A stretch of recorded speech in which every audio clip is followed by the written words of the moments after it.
Ted Rall, and that over there is my co-host Manila Chan. You are listening to the Ted Manila Information Show. Yes, it's TMI for short, where we will bring you way too much information. We're going to be covering everything from news, politics, lifestyle, culture, fad diets, what the kids are up to, what the senior citizens are up to, what the dead people are up to, the taboo, voting, everyone, yeah, Biden including, the everything and anything goes, because you can really never have too much information in this information-saturated world.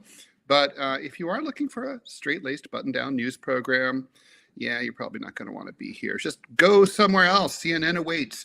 It's stuff you want to hear about, and maybe some stuff you never knew you needed to know. I know that's the kind of stuff I like to listen to. And, we can't help but laugh our way into oblivion. We are now live, and we are here every Monday through Friday at 10 a.m. Eastern time. So be sure to like and follow this show. Please subscribe, whether you're on Rumble, YouTube, or watching it anywhere else. The Ted Manila Information Show starts right now.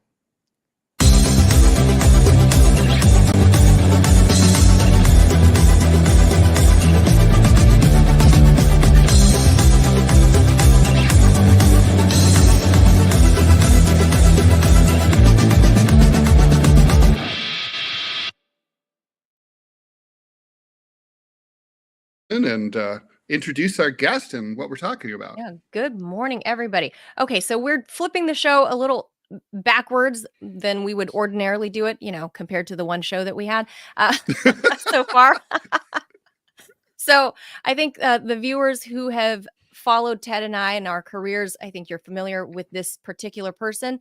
I'm going to pop him up on screen and then we'll introduce him properly here. Let me make sure I got all my boxes just right, because it's a new show and we have a lot of kinks to still work out.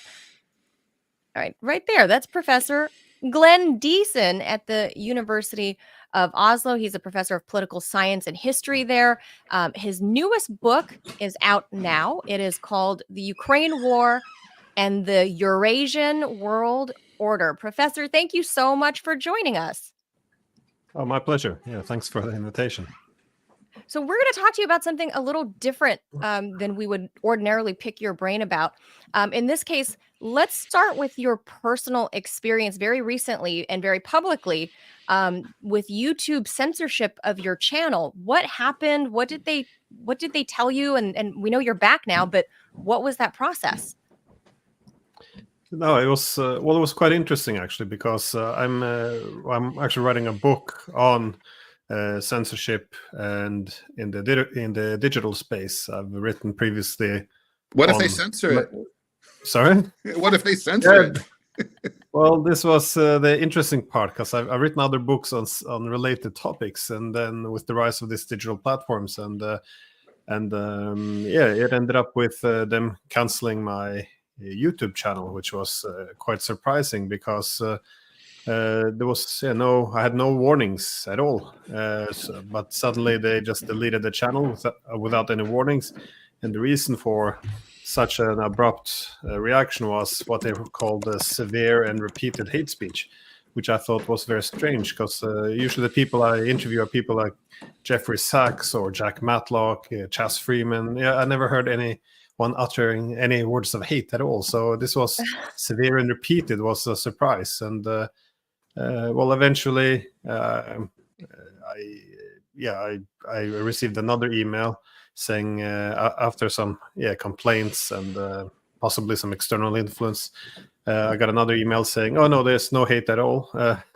So we restored it, with a few thousand followers missing, but otherwise it's very strange, and you're never in contact with another human being. It's all automated emails, so it's very I get the impression that that the default mode of companies like YouTube and many others is if they get a flag, it's automatically, or maybe more than one flag of a post, the content is automatically deleted and pending review or pending some kind of appeal, and then maybe somewhere a human being in like Singapore looks at it, and they try to figure out whether or not really it's valid, and then maybe you get restored.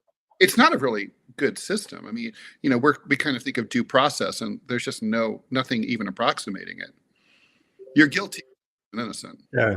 Well, that's the thing. You can't really complain. You get one appeal, which you can send into YouTube, and then you get another automated reply. No, we reviewed it again, within the next 2 minutes, and it has been decided that it's permanently closed. So it's very frustrating, especially for people who rely on it for their work. So it's Right. it is the new public square, and there's not much you can do to complain. There's no day in court. There's no, you can't explain yourself. It's it's very frustrating. It's Kafkaesque. Kafka is on trial. He doesn't know why.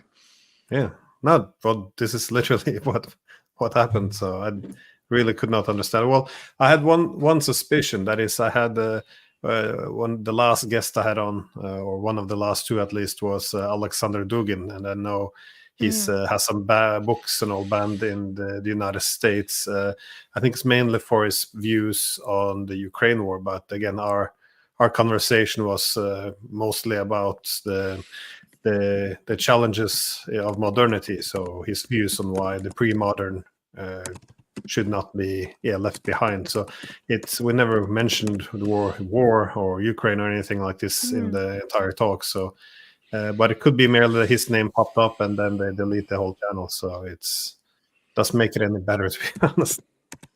But I gotta ask you, I mean, since you're over in Norway, how do Norwegians view what's happening in the U.S. in terms of the various censorship? I'm sure it's out there in the media. Are you guys experiencing the same thing within your own society, within your own civilization? Is it very different than what's happening here in the U.S. right now? Well, in Europe, there's no separate or independent digital ecosystem. So whatever digital platforms used in the United States is the exact same ones we use here, only that the decision making here would be even further away. But there is discussion about this rise of these digital giants and the power they have. But otherwise, the Europeans appear to be very much supportive, at least the European governments, of the idea of content moderation, as they say, and deplatforming, having not just right of speech, but responsibility of speech, all of these kind of slogans. So a good example would be the EU's, what we call him, the censorship czar. I think his official title is something different. It's but anyways, he actually sent an email to a letter to Elon Musk before he was interviewing Donald Trump, because they suspected there might be hate speech and there might be disinformation. So they asked him not to even post the interview live. So a way of censoring before it happens. So it kind of shows the direction we're going. So a lot of the EU leaders, at least, they seem to be applauding the decision to censor. Is that across all political parties, across the whole spectrum, that you're noticing in Europe, or is it one party more so than the other or others?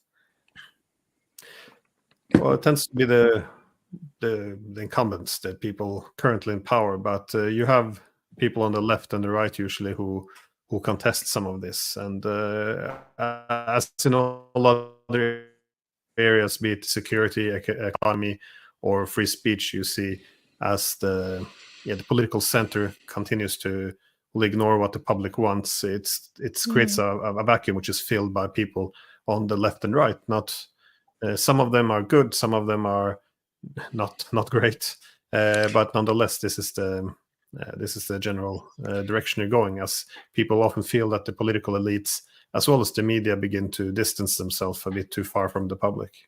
Centrism and reasonable are usually equated in discourse in the mainstream corporate media in the West, right?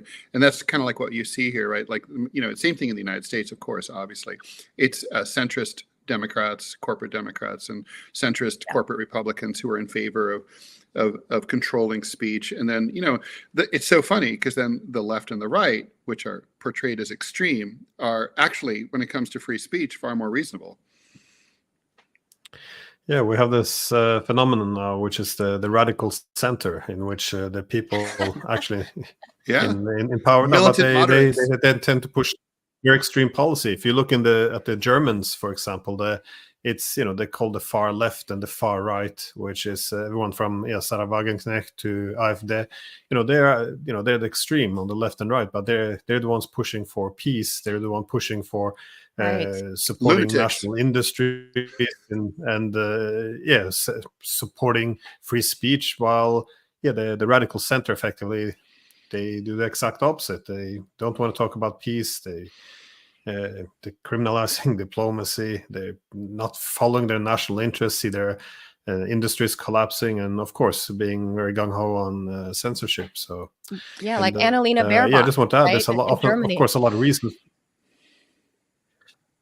Yeah, since she kind of embodies the radical center ideal, but no, it's things are going the wrong direction. But it's you can't keep going like this forever, and this is why they see now the opposition rising in the polls, but they're not ready to give up on power yet. So when you look in France, for example, the party coming in third, which is Macron, they still demand the right to rule, while in Germany, the main opposition, AfD, they're considering whether or not they should ban it. So there's an effort to prevent new reality from asserting itself, but it's just going to make the backlash come so much harder when it eventually breaks through. So, what do you think is the motivation of these like militant moderates gone wild? Is this just naked self-interest, or do they actually believe that there is a danger to their societies from what they call misinformation or disinformation? Is it just a put on to try to maintain control and their own prerogatives, or do they really think that a gullible public is being suckered by lies, and that they are the benevolent arbiters who will be able to prevent those lies from spreading? I think it's both. I think some of it's genuine concern about the new digital technologies, the different platforms, that the gatekeepers are effectively gone who can filter between what is true and what is false. So some of this can be seen as being legitimate, but of course what they're asking for is complete empowerment of governments, as well as who've been caught lying throughout the few years now. So if you really want I'm not saying that's not a problem with fake news and disinformation, but usually the way it works is you have bad ideas being countered by good ideas. Instead, Right. we now see governments want to set up their own fact checkers, which are ideologues. Governments wants to decide what is real. Sometimes governments sign up in partnerships. For example, Facebook sets up partnership with a lot of the mainstream media, which effectively then giving the power to censor their opposition. They're now their rivals in the alternative media. So why should New York Times and Washington Post have the authority to effectively blacklist digital platforms by giving these blacklists to Google so they can trim their algorithms? So there's a lot of problems. And also if you see governments now demanding the right to determine what is true, what is real, like a Ministry of Truth, it's very problematic. If you see over the past few years how much this has been abused for political reasons. I mean, even Mark Zuckerberg has admitted that the Biden administration pressured him Facebook, that is, to censor real news, the satire, humor, and also the Hunter Biden laptop story, which was election interference. There's no other word for it. They saw this being a bad back in 2020. And he still does, I might add, Yeah. right? I mean, Facebook still throttles political speech. Just about a week or two ago, Zuckerberg was quoted in the New York Times saying that he doesn't think users are interested in political speech. I'm like, well, I find that very difficult to believe, particularly during an election year. Well, As He a, lives in a different world, Ted. He actually has a bunker, a multi-million dollar bunker being built in Hawaii. So he lives in a different world surrounded by different people. So I yeah, don't think he's he's like, a I very hope it's like normal person. Dr. No, like with the awesome like window with the sharks swimming by. I mean, the thing is though, he's like, and as a political cartoonist, my Facebook feed, I'll put a political cartoon up on Facebook that would have gone viral on X, but on Facebook, it'll get like 3 likes, right? Then I post something about my cat, I get like 1,000 likes. So you can tell. I mean, look, he's a great looking cat, but still. Well, once they find out he's a Russian blue, it's over. That's if true. you hashtag Yeah, Russian I blue don't let them know that. I call him a Ukrainian blue, Oh, okay. That might for safety. that might help. Yes, Yeah. for safety purposes, so you're not, demoted on the And I don't want him to algorithm. be droned. But well, this leads us to the next topic is that, and I think this is tangentially all related with because of the Ukrainian war. And Glenn, earlier this year we started seeing American mainstream media such as the what do they call it, it's not the breakfast show, but it's Yeah, Charlemagne the Mika God is Brzezinski. the. Oh yeah. No, Mika Brzezinski Morning Joe. and Morning Joe. Morning Joe and Joe Scarborough. Even they were starting to pull back their rhetoric on Ukraine winning, and they started, I felt like, telling the truth about what was happening on the ground. But here we are 9 months later from the new year, or 10 months later at this point.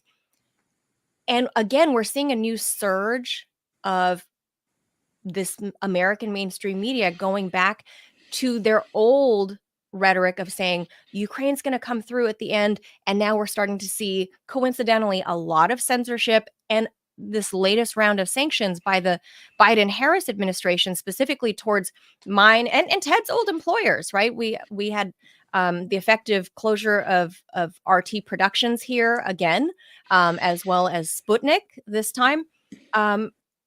This was announced September 13th, and the language was quite nebulous, and it just all encompassing. Anything can be considered, aiding and abetting the Russians. And by the way, no assertion in the case of Sputnik of any violation of American law, no claim of any violation of American law, much less any evidence of it.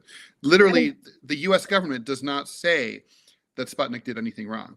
They're just right, but that's the point of the sanctions. I mean, if you read through them on state.gov, they specifically do not qualify their language. They specifically leave it broad, so that way they can just accuse anybody and every entity of, quote, helping the Russian Federation. It could be anything. And what's particularly terrifying is, like, our former boss over there, he told me that he wanted to hire an attorney. I mean, of course, I have to say, I told him to do this 5 years ago, but he wanted to hire an attorney to fight this. Look, the First Amendment protects all media outlets in the United States, or supposedly does, against direct U.S. government censorship, which is what this is, including foreign outlets, right? But CBC, BBC, etc. They did not, and so. But now with this happening, I guess he waited a little too late, and now he can't even hire attorneys because the bank accounts are frozen, right? Right. So there's no way. Attorneys don't work for free, for the most part. So not for this kind of case. So maybe spilled hot coffee all over himself, sure, but not for this. This is effectively censorship by way of sanctions, right? A kind of a workaround, because we are American citizens and we have freedom of speech, but they can say they're not censoring us, but these are sanctions placed on business entities based in Moscow. Why would the Biden-Harris administration do this in the 11th hour as Biden is about to sunset and retire, and who knows what's going to happen in 2.5 weeks? Why would the Biden administration take this final swipe at Russia by basically eliminating American jobs? And by the way, in a really, I got to say, what I don't understand is why they were so scared of RT and Sputnik, considering that the viewership was infinitesimal. I mean, very, very, I mean, it's not like it had broad access. It probably could have done better if it had been better promoted. But, I mean, it was a blip. I mean, it wasn't moving many, even if it was all propaganda all the time, it wasn't propagandizing many people.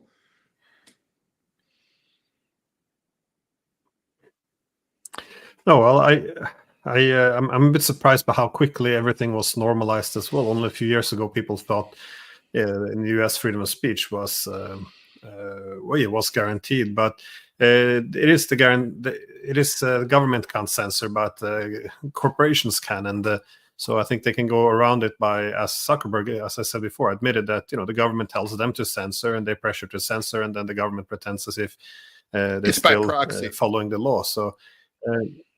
Yeah, so it is strange how, but how this was normalized, because it began so quietly. I always go back to the Alex Jones example. How it's very recent. It was 2018 when we began with this, deplatforming, as if it's removing dangerous speech.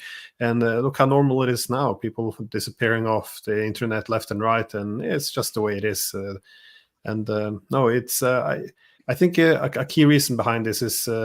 That in the past it was easier to defend freedom of speech, because in the past international media was dominated by US and British media. So I think especially from the late 2000s, when you had the Al Jazeera's, RTs, all this coming up, there was more pressure to reassert control over the media, because if you follow the media these days, there's very few facts you get.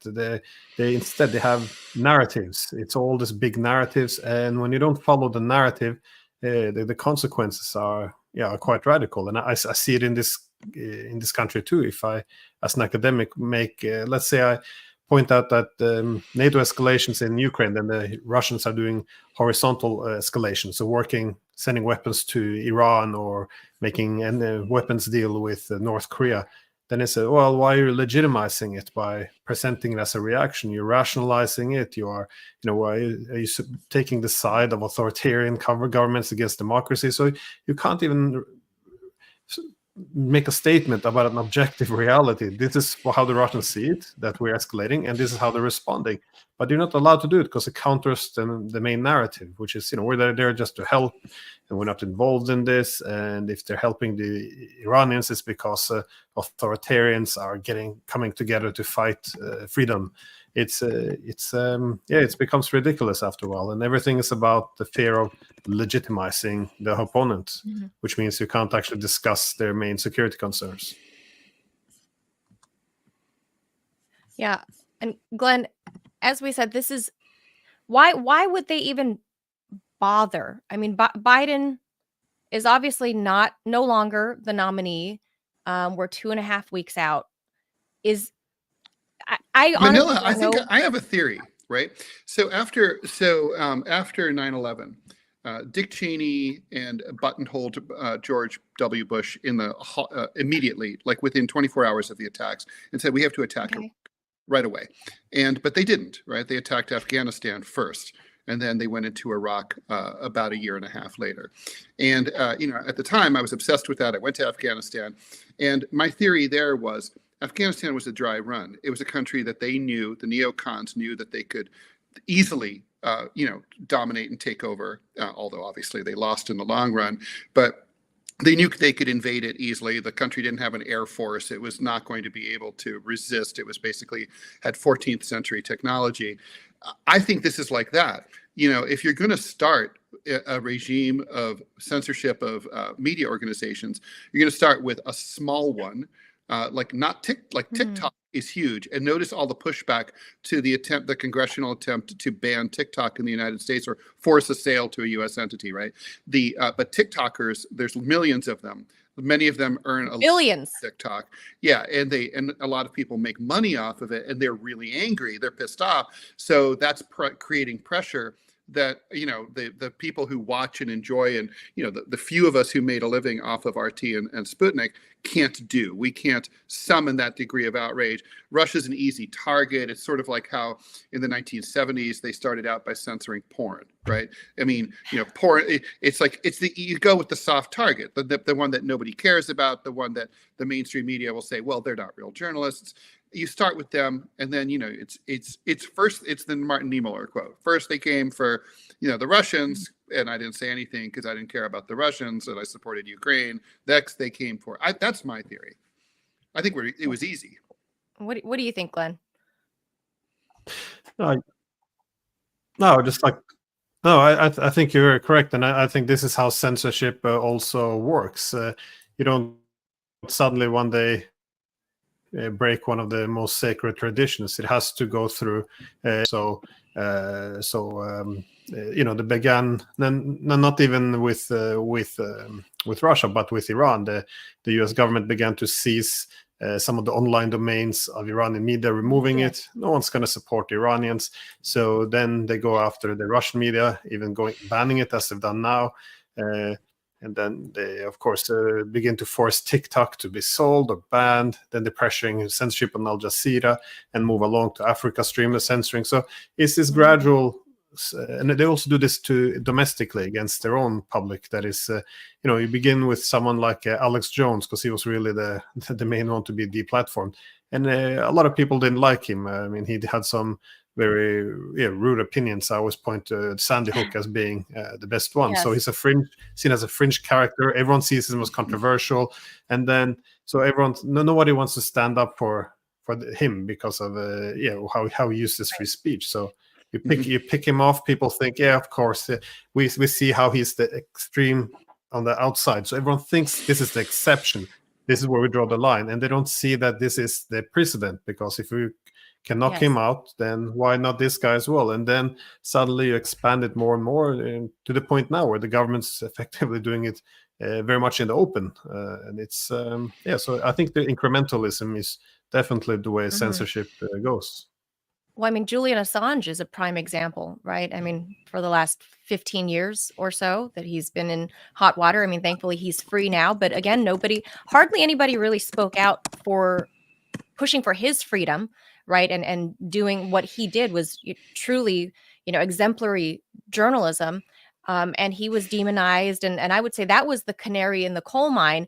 And it has been exploited with every U.S. president since then, with Barack Obama, and then, Mike Pompeo under Donald Trump, who actually plotted to kidnap him from the Ecuadorian embassy to murder him for the crime of journalism. And then, of course, Joe Biden has been an absolute horror to free speech and alternative media. And, my fear, because I really don't know which way this election is going to go in 2.5 weeks, but I fear that if Kamala Harris does win, that she will be abhorrent on freedom of speech and freedom of the press, and will further continue what Joe Biden has already begun. Any final thoughts? I agree with you, but not that Donald Trump will be very different, right? Glenn, that's what I'm saying. I mean, Donald Trump literally said that he wants to use the military and the National Guard against the enemies within. That's broadly, vaguely defined. Obviously, Donald Trump just says a lot of things to see what sticks to the wall. But, he obviously, it's not, Democrats aren't wrong when they point out that, Trump has some authoritarian tendencies. Yeah, but I think before the two of you asked why I think Biden would do this on his way out, but I really don't think that he's in full control of the process of the government, and I think Kamala Harris would be to a large extent a front figure. What's interesting with Trump is seems a few people control him, but that doesn't mean he's going to have better policies. It just means that he's more difficult to control. But This is why I was fascinated about how the media worked with Biden as well. Look what they did to him. He was stating he would not step down. He would stay in the race. A few hours later, he's tweeting his resignation, with his staff didn't know. Kamala Harris, no one cared about her for 4 years. She was an embarrassment, and suddenly overnight she becomes a rock star. And it's just it's all fake in my view. This is. And Biden, of course, has disappeared. Who sees him anymore? He's barely on the TV. People not talking him up anymore now. Yeah, so it's all great media management. But this is the problem, because whenever they want to censor someone, they use these terms like propaganda or hate. But no one defines these concepts to decide when you have breached that line, and also which you need also for consistency. So by, for example, calling all Russian media propaganda, this is propaganda means nothing now. It means contesting the argument of the dissenting of the political elites. So this is what this is how whenever I'm accused of Russian propaganda as well, it's usually if I say even something benign, like the Russians consider NATO to be their main threat to their security. Every political party in Russia recognizes this, sees it. It's been recognized by many Western leaders, but nonetheless, if you say it, they say, well, that's what the Russians are saying. Now you're repeating Putin's lines. We're not saying it, so now you're spreading propaganda. This is a very weird definition of propaganda. So strange. NATO was created conform to government statements. NATO was created to oppose the Soviet Union. That was its purpose. Listen to NATO, you know. Yeah, final thoughts, Glenn, and we're letting you go. I'm putting your book on the screen there so people can see your newest book. I know you're working on one more. Final thoughts on all of this as we barrel into the U.S. 2024 elections very soon. Any final thoughts or predictions from Norway? No, not many. I think it could go either way. I think I think a lot of people don't want to in the United States. They see that things are going the wrong way. I think every polling shows this well. The country's going in the wrong direction, and I think it's very hard to convince people that Kamala Harris will be very different from Biden. But I still think people are quite cautious about what could come from Trump. But I think it's going to be. I would probably put my money on Trump because really the biggest warning against him in 2020 was he was going to start, a nuclear war with Iran or take the world to war. But now we're seeing it's the Biden-Harris administration that's taking us to the brink of nuclear war with the Russians. Probably we might have a war now with the Iranians over the next few weeks. It's just. I think people just willing to gamble on anything else, not necessarily having the greatest trust in Donald Trump. Yeah, it's always the argument of which one is the least worse for us to choose from, and here we are again, and it seems to never ever change in the U.S. I don't know how to explain that for our population, but Professor, I know you got to go. I appreciate your time, Professor Glenn Diesen. Thank you so much. He's a professor of political science and history at the University of Oslo in Norway. His newest book, right there on the screen, is out now. It is called The Ukraine War and the Eurasian World Order. Thank you so much, Glenn. Buy the book. My pleasure. Right. Thank you. Thank you. Bye-bye. All right. So, wow, we got a prediction of Trump. Yeah, I mean, it's like I think I agree with that too. If you just look, first of all, historically, and I used to always talk about this, and I have kind of forgotten to talk about it lately. But historically, if you just look at poll trends, Republicans have always gained in the last few weeks of an election campaign. Historically, at around the time of the DNC, the Democratic National Convention, in the summer, July or August, typically, you would need to be a Democratic candidate and prevail in the fall. You would want to have at least an 8, and really to be comfortable, a 10 to 12 point lead against your Republican opponent. That didn't. It's like, and then that lead just closes, right? If you're a Democrat and ahead, it never. You're just not going to see it go the other way around. I can't think of an election in my lifetime where Democratic polling improved between Labor Day and Election Day. I just don't think that happens. So the only thing if I were the Harris campaign, I'd be very nervous. I would say, the trends are not looking good because they're the usual historical trends. Trump is ticking up. And, I think people are coming around to my idea that this election comes down to the devil you know versus the devil you don't know. Right. And the public just doesn't know her. They don't connect with her. Yeah. It's like the Mulder poster in X-Files, I Want to Believe. She announced they wanted to believe. Sure. But it's interesting to hear that from Professor Diesen, because, being European, that people are starting to wake up to the fact that it's the Democrats, it's that party that's in power now that has inched us that much closer to a full-scale war, bringing in NATO and perhaps going into World War III, that people are kind of realizing that, and that people in Europe are actually going, maybe Donald Trump's not so bad because he didn't actually start any new wars. But don't forget, he ended a war, and people forget that. They don't talk about it. Even Trump's defenders never talk about it. I don't get it. It's like it's like, but he negotiated. Because it makes you not strongman. Yeah, maybe. But I give him massive credit for this, and I've said so. I'm not going to vote for him, but I give him major props for the fact that he opened negotiations with the Taliban in Doha. Yes. That those negotiations were difficult by all accounts, but ultimately he negotiated a withdrawal. And to Biden's credit, when he inherited that deal from Trump, he decided to pursue it and follow through on it, and then did lead to the withdrawal. Now, the execution notwithstanding, different conversation. But look, we were not going to win. We were not going to ever keep that government. That puppet government was not sustainable under Ashraf Ghani.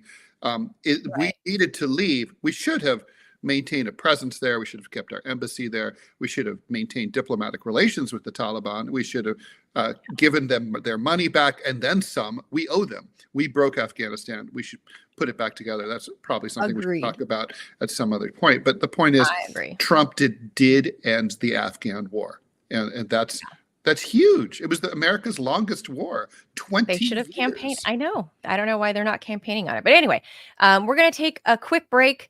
I'm going to use our Jaws wipe because I love the creaky sound. But then I'm going to roll while we take this quick break. I call this video Science is Magic. And if you guys can tell me how this stuff is done in the Rumble chat, I would greatly appreciate it, because I'm or not the YouTube a sciencey, comments, right? You can do or it the in YouTube, yeah, right? Yeah. Like, and with that, let me remind you guys, please, if you are in the Rumble chat, make sure you hit the subscribe button that's right below where you would be typing in It's free. your remarks or whatever. No, the subscribe is the monthly subscribe. Oh, right. And it's next to the dollar symbol. Don't click the dollar. Well, you can click the dollar symbol, but that's we would not love the you to actual, click the dollar symbol. That's not the actual subscribe button. That is like a one-time donation button, the dollar symbol. It's the actual button next to it that says subscribe if you guys want to support our brand new startup venture here and help us keep this going, because Ted and I could only do this with viewer support, and we're going to do this for as long as we can. Now that we are officially kaput from any real steady paychecks. So this is, it's up to you guys to help us so we can keep creating content and doing this show for you guys. So do please hit subscribe if you are able to do that with a $5. It's a monthly $5 sub, kind of like Subway, like Subway sandwiches, $5 sub. So if you can do that, it's the cost of like a mocha. So it's less. My mocha is $5.75 in New York. Yeah. Wow. Well, exactly. $5 is less than what you can buy at Starbucks, a cup of coffee. So, and that's per month. So we would greatly appreciate any help. So with that, I'm gonna hit the and on YouTube, please subscribe. And please subscribe on YouTube. Then that's their free. Button language is that one's free. Their language is totally different than Rumble's language. It's a whole thing. But anyway, you guys look at this cool little science video. Ted and I are going to take a quick break. When we return, we're going to talk. We're going to have a food fight, and we'll explain on the other side of this. It's a food fight. I'll explain. But you guys look at this science video, and if anybody knows how to explain it to me, please. Oh, and we have headlines too. Right.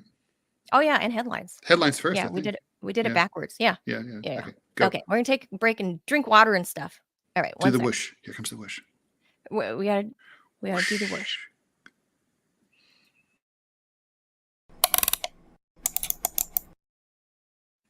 And here's science.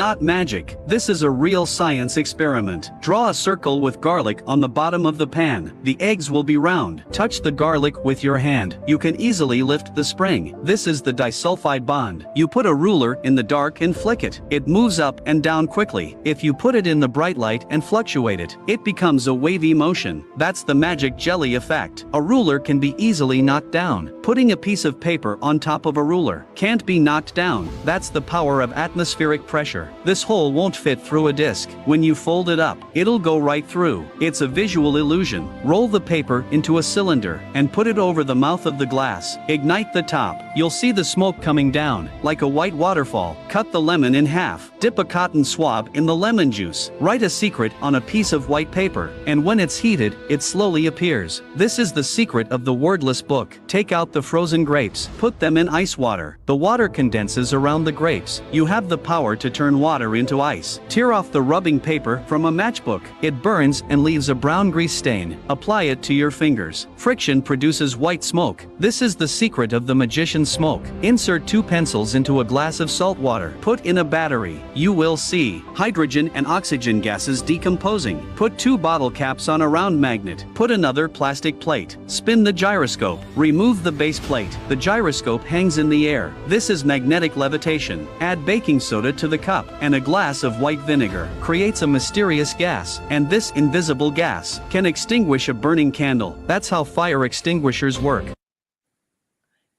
Okay. The science I want to know about is how to come that guy sound Magic. like that. I think it's an AI voice, but I mean, This is I know- an AI voice. like this spinning thing, I don't get that one. I don't know how that's done. I'm mystified. I don't know. The science is not my area of expertise. So. They threw me out of Columbia School of Engineering and Applied Science after 3 years. I was a physics major, so I should be That's right. to answer some of these questions. Now, granted, that was a long time ago, and you know, I don't know if physics has changed. A lot of glasses of Rioja and margaritas since then. So I don't know how any of these things work, really. Yeah, I would love it if somebody can explain, like in the comments after the video is posted. I have any one of those. You're sure it's one not of those. Russian misinformation, right? It might be, but I think this is a Chinese video, so it might be Chinese misinformation, possibly. I don't know. The one that I got to tell you, the one where I'm like, I don't know about that is that ruler thing with the paper. Yeah, the ruler thing. I'm going to check that out. I have many rulers. That's And yes, is that me true? too. I don't think that's true about my metal rulers that I use as a draftsman. I doubt that. I'm going to try. I have that. metal and plastic, so I don't think I have any plastic rulers because I'm not in grade school. But well, like I have a little one. Okay. Oh yeah, good point. So I have all kinds of plastic rulers. Do they still have the plastic rulers where there's the middle half cylinder divot to put your pencil in? Do you know what I'm talking about? That's how they were when I was a kid. Oh yes, I know. Yes, you can lay your pencil on top of it. It was a very pleasant kind of device, and practical. I loved being. We used to all swat each other with them. Go like a thwap. Oh yeah, absolutely. No, It we had hurt like a bitch.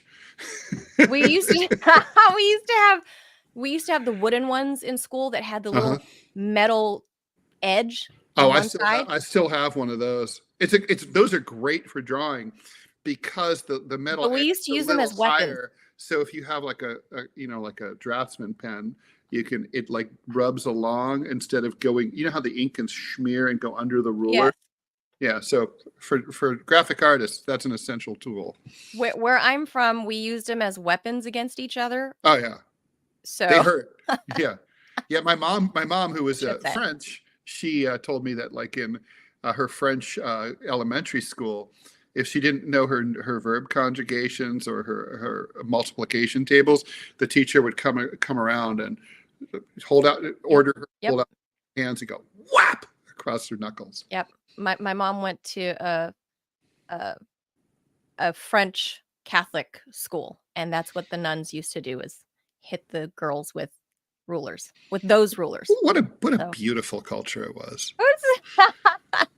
All right. Let's hit the Jaws again, because after we come back from Jaws, I guess we gotta read headlines quickly, and try to keep on track and try to. Yeah, we're running behind. Let's do it. Let's go.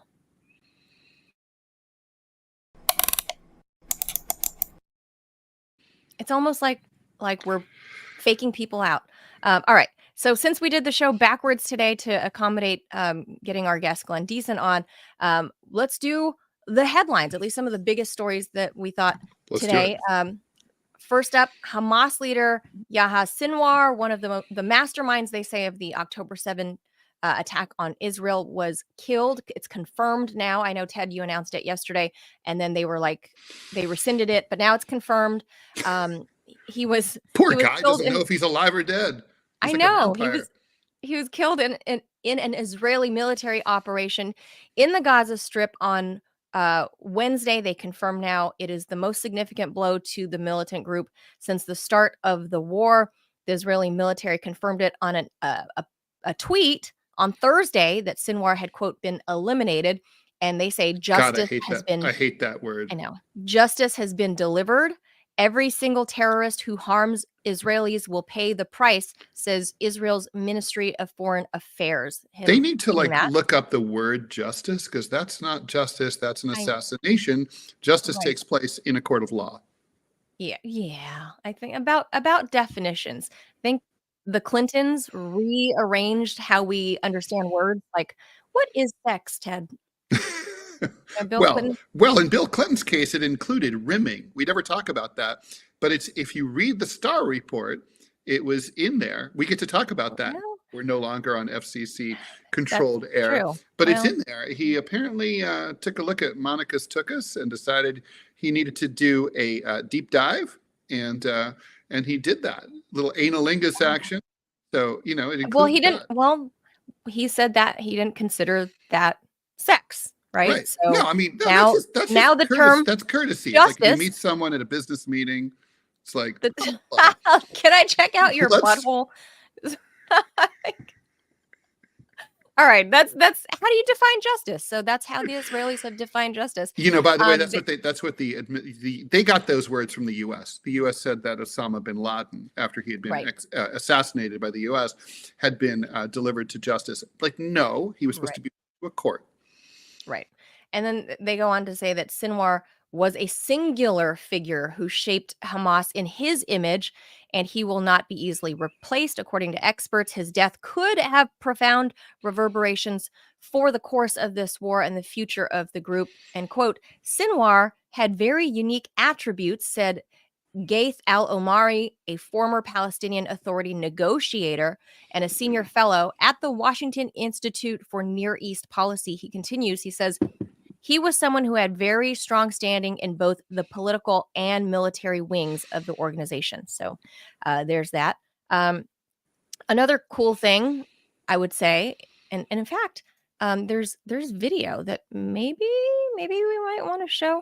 I don't think there's enough time. All right. There's no time. No time. BRICS Pay has been unveiled. In a massive moment for the Economic Alliance, BRICS Pay has officially been unveiled at the BRICS Business Forum in Moscow. Participants received brand new cards for this long-awaited alternative payment system. The cards are the first official debut of this landmark project. Throughout the last 2 years, the BRICS bloc sought increased financial autonomy, obviously away from the West. BRICS. We should explain what BRICS is. It stands for, what is it? BRICS. Brazil, Russia, India, China, South Africa, Saudi. And then, and then all these. Plus, they're adding all these letters. Plus. Yeah, it's kind of like the LGBT. It's like that. It's like the plus thing. Yeah, yes. There's a lot of countries. There's scores of countries now that are members of BRICS. And this all came out of the sanctions that were imposed on Russia after the invasion of Ukraine. And then, Russia's economy was effectively cut off, something that the Russians had anticipated might happen many years earlier. And they had already created their own separate banking system. But this is an expansion to make it so that, like, the SWIFT system, which is the Western international system, could be circumvented so that there would be an alternative. And many countries, including countries that are friendly to the West, could see the like advantage Saudi Arabia having multiple options, and so that's like what this Saudi is Arabia. about. Yeah. And so it goes on to say BRICS has sought increased de-dollarization in an effort to reduce international reliance on Western currencies. With the bloc's annual summit just a week away, it has made a massive step now towards that goal. The bloc's BRICS Pay system was officially unveiled at this business forum there in Moscow. Those who participated in that event received this demo version of the card that was already preloaded with some rubles in there. and it has like a little QR code on it. So they just kind of went around paying with this preloaded BRICS Pay card. So that could be very bad news for you and I, Ted, because we're trying to make our dollar stretch as it is, but then when we go Zimbabwe style and a loaf of bread costs us like $100 million, that could be a problem. Yeah, the problem that people don't understand, just to explain why this is a problem for the U.S., is that the U.S. is the world's leading, by far, reserve currency. The euro would be number two. And what a reserve currency is a currency that its country's central bank has to maintain in order to conduct transactions in the international market. And every country has billions and billions of US dollars that are never used. And so as a result of that, effectively all those dollars are subsidizing and making your dollar that's in your pocket worth more than it would be otherwise. It's kind of a good way to think of it is, think of all the postage stamps that people buy or used to buy. Those postage stamps that sit in your drawer and have not been put on a stamp yet, or maybe, let's just say, stamp collectors. They're never going to use those stamps, right? They put them so that means the post office is selling a service they never have to deliver. And so it effectively subsidizes the cost of the mail. So it's like that. Yeah, that's exactly what's bound to happen to us when BRICS unveils this whole thing across the block for real and people start making transactions with it. That's going to be a hard time for us here in the United States. But, as they say, elections have consequences. Well, we cornered a very important group of countries, not just Russia, but China, North Korea, India. We tried to paint them into a corner, and they're like, fuck off. People. Like, You try to bully people, and you're like, we're your friends, though. I'm only bullying population. Blow me. I'm bullying you because I love you, Ted. I'm bullying you because I love you. I'm telling you what's best for you. So you're just going to go ahead and use the Manila money that I'm giving. Thank you, ma'am. May I have another? That's right. Yeah. All right, moving along. Ukrainian President Volodymyr Zelensky has pitched his victory plan to the European Union and NATO, receiving pledges of continued support. He might have done that 2 years ago, Victory plan might have been more useful 2 years ago to him. I know, but it's a reboot. Ted. He's been busy, right? He's been on the cover of like magazines and So he's rebooting his plan because it was a soft launch before. Now it's like a reboot of his victory plan. But he apparently got no endorsement from key allies for his call for an immediate NATO membership invitation. He's like, give me my invite now. And everyone was like, no. Squeamish. So Zelensky said Ukraine supporters would be making a big mistake and strengthen Russia if they did not back that plan, which also calls for more weapons and permission to use Western long-range missiles to strike deep into Russia, not just like in the Kursk region. And at NATO headquarters, the newly minted Secretary General Mark Rutte, reassured Zelensky that Ukraine would join the Western military alliance, reiterating a long-standing pledge, but stopped short of backing that call for an immediate invitation. And I do have that quick soundbite, Ted. It's like 10 seconds. We gotta. I feel like we have to show that, because it's very quick. Let's put that up here. Oh, I got to move us out of the way. Sorry, still learning to use buttons there. Yeah, because Manila has to co-host and produce. Sort of. Well, she's not really the producer. No, but I'm punching the buttons. Membership invitation. I look forward to the day that Ukraine is here as a member of this alliance. And until then, we will continue to do all that we can to ensure Ukraine prevails. This is vital for our shared security. Okay, so by the way, I don't know about podiums, for people who can't see it, they kind of look like their legs. They're like, don't they look like they're cut and pasted over like little legs? That's the future, Ted. You're going to be. Wait. Yeah, like you're going to be half cyborg from the waist down, I guess. I don't know how This is the procreation works. Zelensky bot.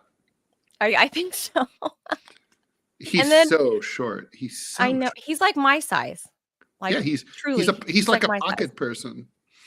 I'm a normal sized woman, Yeah, but he's a a pocket very person. small dude. He's a micro dude. He's a small dude. Then speaking of money, 2 U.S. subsidiaries of Canada's second largest bank agreed last week to pay $3 billion in fines. Now, people may not even know of this bank, but after they pled guilty to conspiring to money laundering here in the U.S., U.S. regulators imposed an asset cap and other business limitations, which are unusual steps that underscore the seriousness of these violations. Senior executives at TD Bank, I saw a huge explosion of that bank here not physically an explosion, but TD Bank was popping up everywhere, all over the DC area. And Out New of York. nowhere, just oh, really?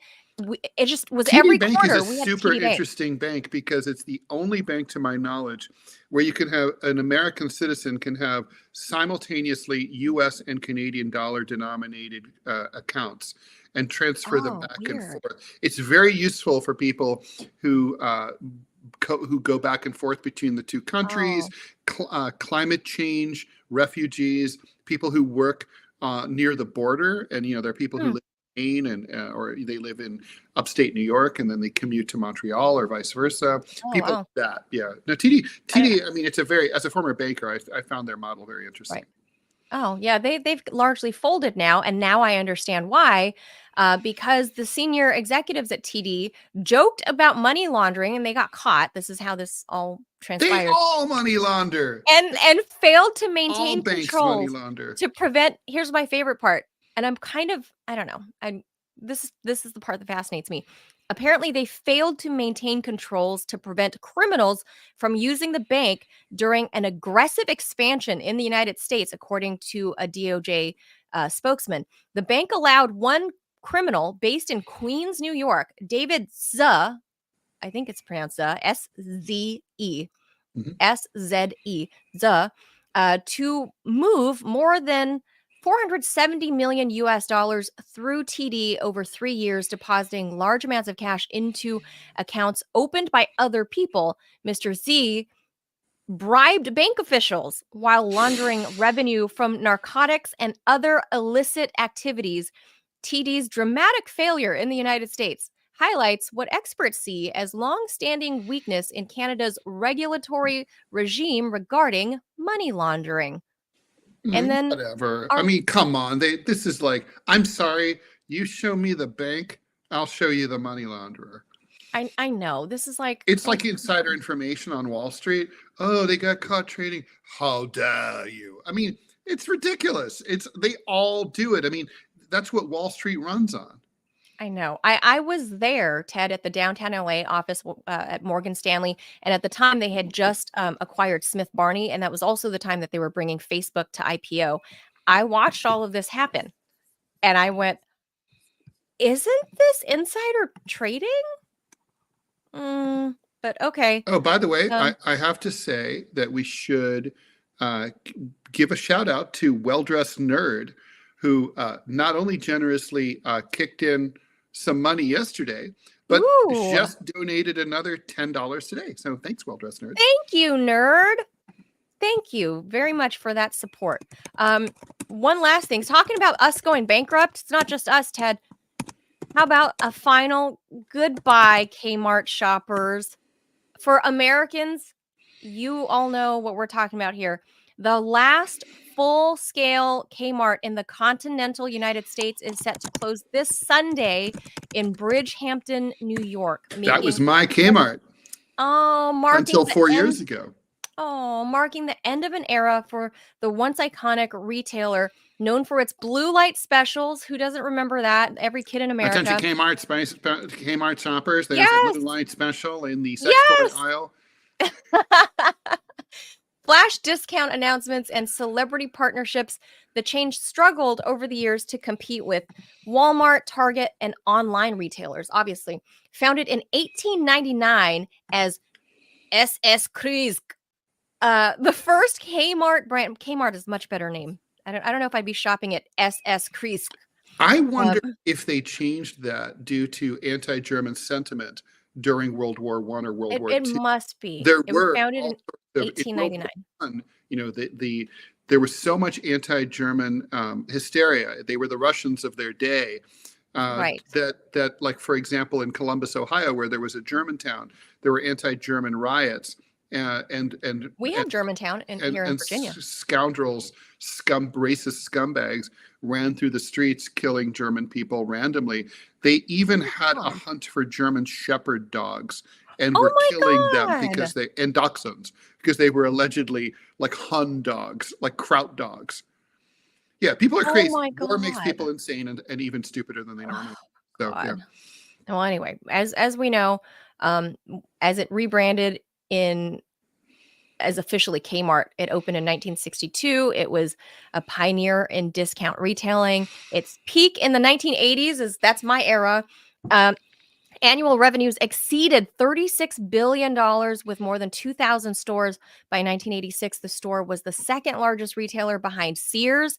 Kmart eventually filed for bankruptcy in 2002 and then a second bankruptcy in 2018, largely due to mismanagement, failed acquisitions, outdated locations, and failed to adopt to online shopping trends. After merging with Sears in 2005, I would also add outdated stock merchandise. Right? I mean, most importantly, I mean that I used to go to that Kmart in Bridgehampton. I lived nearby. That's the last one. And it was like, I mean, I remember thinking it was a little bit strange that there was a Kmart there at all.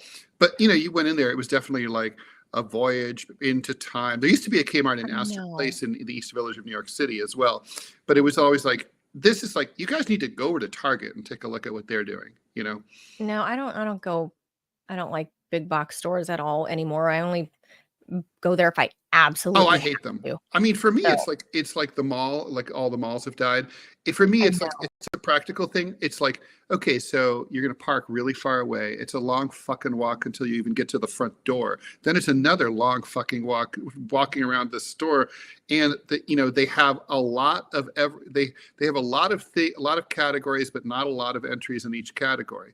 And that just doesn't work in the day of online shopping, where you're like, but it's the specific exact thing I want delivered right to it's an end of an era. And so I think it is. An end of our childhood, Ted. It's gone. That part is dead. I don't think it's going to be missed. I don't think Kmart's like, oh, it was so great.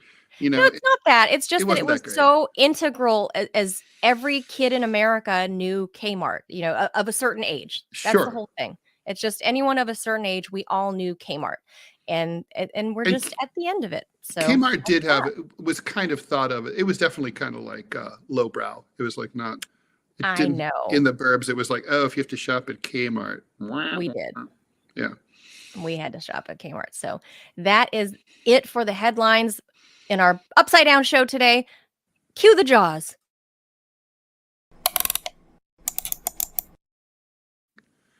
See, I'm telling myself. There's the hiccup. Yeah, there's I got to remove that little pause. Okay. Last thing we're going to talk about, Ted, and we'll try to make it kind of quick. Yeah, we're in overtime, so we're going to have to. Yeah. We shouldn't even be here. We should be gone. No. We're supposed to have been gone over 2 minutes ago. Okay. Let's we're going to get this down to an hour, though. We will. We will. I think this is going to be more me to force you, because you've in our old show, you always had a tendency to go long. So we have to go top here. Okay. There's so much to talk about, though. So this in the Washington Post, if you guys haven't seen this, that there's a vast divide between Republicans and Democrats over fast food, right? So WAPO scoured campaign finance receipts and reports. This is awesome. To see strikingly partisan preferences over different kinds of restaurants. And I'm sure people, by me just saying that, I'm sure people already have an idea of like, oh, the Democrats are all hoity-toity and, you know, latte liberals. And no, campaign food is always garbage, because it's always garbage. Turns out it's kind of true, though, Ted. So as WAPO discovered, like, this is an old picture because Joe Biden doesn't even look like that anymore. But so if we skim through this, I'm going to go to for example, here, the late night order Vice President Kamala Harris put in for Andy's Pizza in DC the night President Joe Biden dropped out and endorsed her. I found that kind of curious. Like, I don't know Andy's Pizza. I want to look it up. And that apparently some of these WAPO people, they use their they look at congressional finance reports about where the congressmen are eating as their restaurant recommendations, which is kind of clever. So they say they're going to go there. So they well, that's smart. That's kind of like there's an investment club that follows Nancy Pelosi's investments because she's become super rich because she trades on insider information. Let's just say it, right? So if you invest like Nancy does, you're going to get rich. Yes. Yeah. So I guess if you eat like Nancy does, you're going to eat well. So well, she probably doesn't eat that much. She's kind of a bird. Well, yeah, she's pretty thin for her age.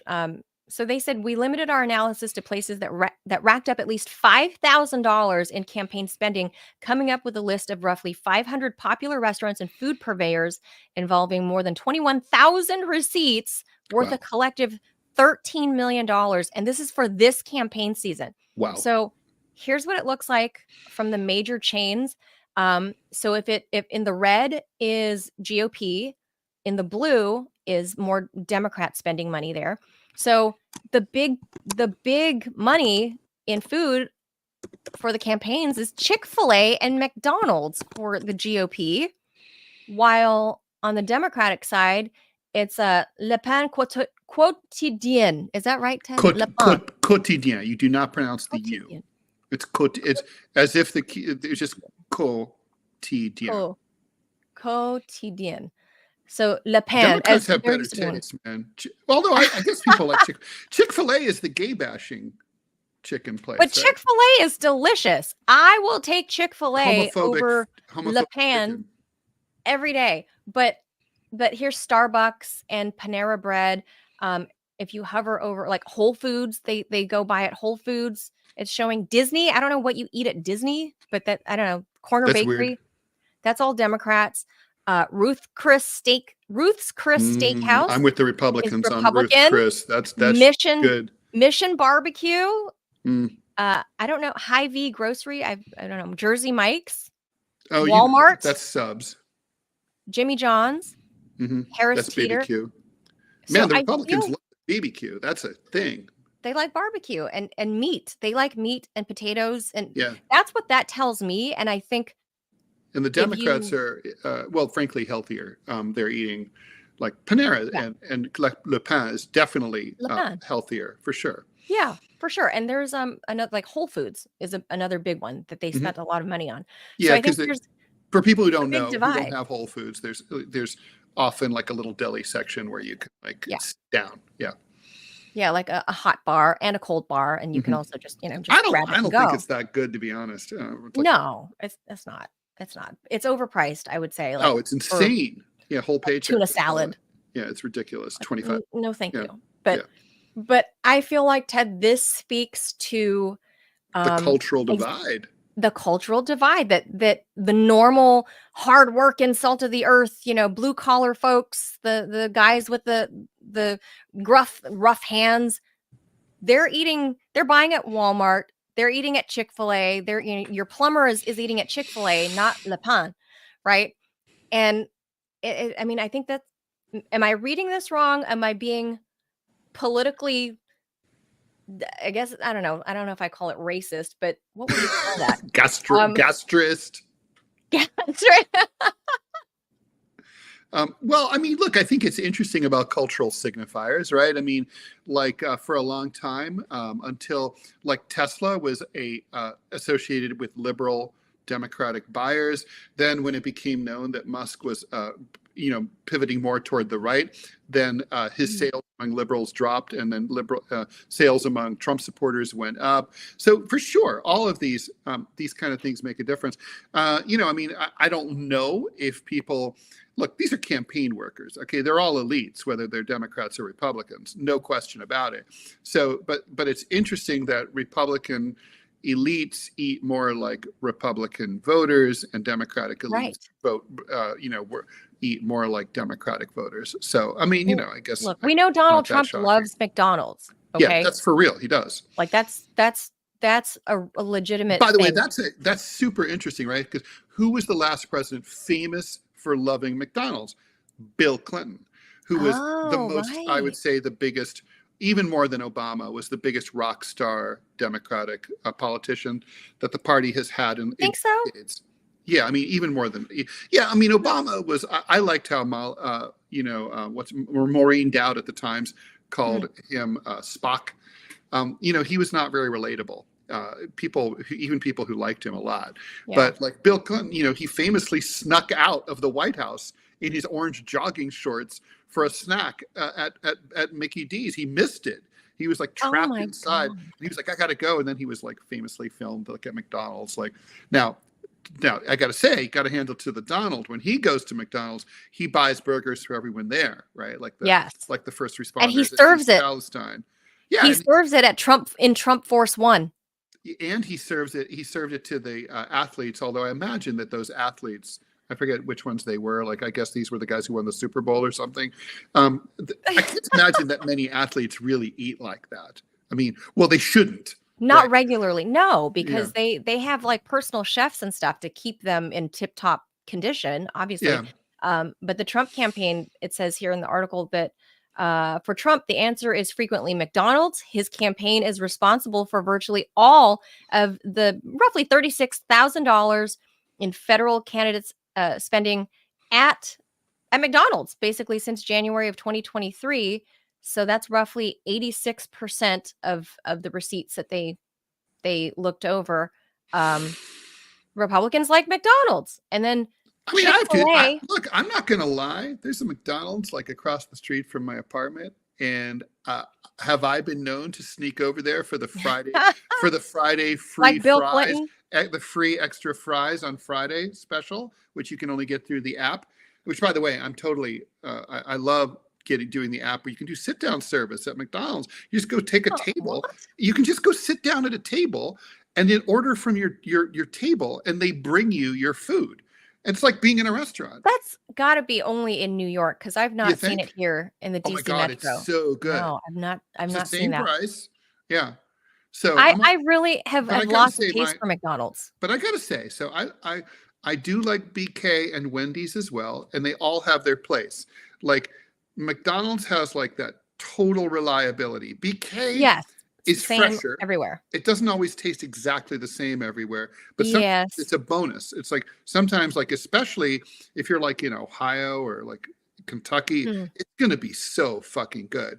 In Well, New York, BK look. is like it's like it might be Look. like mouse. McDonald's lost me when they changed their apple pies from those deep fried, like it looked like a hot pocket that was deep fried. And now that they've changed it to this baked thing with the open top, that was like my main driver to go to McDonald's, and maybe their French fries. But now I just don't do it because their pies don't do it for me. And I make a better I burger never at had home, those pies, so. but I know that my dad used to love those pies. Love He said they were those so deep fried apple pie from McDonald's, like in the 80s and 90s, and then by the 2000s. But there's a certain thing about changed Wendy's, it. like the Wendy's meat tastes different. I can't put my finger on it. Because it's square. Because it's square. Square meat tastes different. It comes from a square cow, as is scientifically known, and but I don't right. know, or a cubic cow. But I'm not really sure why it tasted. But sometimes you're in the mood for that particular taste. Now, those are my, I don't and know. I'm not. You're a California girl. There's the We have In-N-Out. lifestyle, which We have is In-N-Out, okay. so. It is really good, and it tastes fresh, but it's not like that good. We're not like holy shit. Like the first time people are like, isn't it It's great? good. But I was like, it's good. It's good. It's a good, solid, fresh burger. And I could tell you because I work there. Shout out to Store 49 on Whittier Boulevard in Pico Rivera, California. That's where I used to work. And I can tell you from firsthand experience, every freaking morning, there was a truck that brought us cold meat. There was a truck that brought us fresh potatoes, fresh lettuce, fresh tomatoes. There was a truck that brought us the buns, and we had like the milkshake cartons that we had to put into the, so like everything was yeah. legitimately real. Because I remember peeling potatoes. I remember Well, having to, yeah, everything was real and fresh, and it is real let me food. tell you a counterfactual, and So, we should go. Before we go, though, I want to give a shout out to Art Town on the Rumble feed, who's our very first monthly subscriber instead of woo! one-time subscriber. So thank you, Art One-time Town. donation. Thank Yeah, you, yeah. Art Town. All right. Thank you. Art Town's bringing. Yeah. So, Thank you. So, but I was going to say in terms. So I used to work at Wendy's. No, not Hmm. Wendy's. I never worked at Wendy's. I'm not. I don't want to be like Kamala Harris, where I have dubious fast food Wow. stories. Although I don't think she lied, but I don't think she lied either. but you know, why would you lie about that, really? But I worked at Friendly's in Kettering, Ohio, Oh, and at Eichelberger Shopping Center, and I got fired for trying to unionize. But anyway, always the rabble rousers. that's But pretty I was funny. 15, and anyway, the I remember. So it was 15 means it was. I was born in '63, so this was 1978, right? And I was on one time the delivery truck came from, you know, Friendly's Central, which was in Massachusetts. It's a Massachusetts-based company. I lived in Ohio, and the truck arrived all frozen as shit in the middle of the summer. We unloaded all of the patties, which were also like Wendy's squared, and they were, when you open the box, they were all perforated. All of the they were like stamps, like they were like 12 patties side by side, and you tore them apart at the edges, frozen solid, in order to cook them up. Now, and then there would be like wax paper, and then be another set under those, like that. Anyway, the side of the box, this will date the story. I don't know if I think you're too young to remember this, but on the side of the box was the American Bicentennial logo, because they had been packaged in '76. So those were 2-year-old my. burgers, 2 years old. Now, the thing is, my mom, like many other people, used to think that if you froze meat, that it basically went into suspended animation, like mammoths in the permafrost. But like, it's not that cold. It's not true. And like meat, Right. even if it's like 0 degrees in the freezer, it just rots slower, but it It rots. just goes bad. Yeah, it goes bad. So it's slowly See, rotting in there. we for did 2 not have that at In-N-Out, and that's why In-N-Out is a staple. But of course, the WAPO can't review that because it's primarily a California thing. Although they have branched out to a couple of other places, but it is still family owned.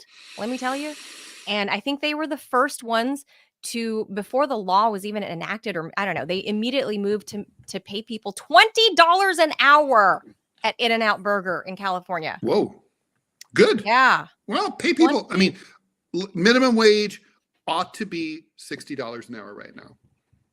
When I worked there in the early mid 90s, it was $6.50 an hour. And I thought, because they always paid everybody well above market. And this is, and I was at $6.50 an hour, which was very impressive for the early mid 90s. So shout out to In-N-Out. It is fresh food, but they're, only politicians in California could probably write off In-N-Out. Yeah, But somehow I don't see Gavin Newsom eating there. We should wrap. yeah. So if you guys want to check out what the money actually looks like, where they're spending their food or spending money on food and who is spending what where, Washington Post article, go check it out. It's pretty, I don't know if it's eye-opening, but it's kind of what you expect, based on stereotype. It is exactly what you expect, however you want to take that. So that's it. All right. Yeah. So I like it.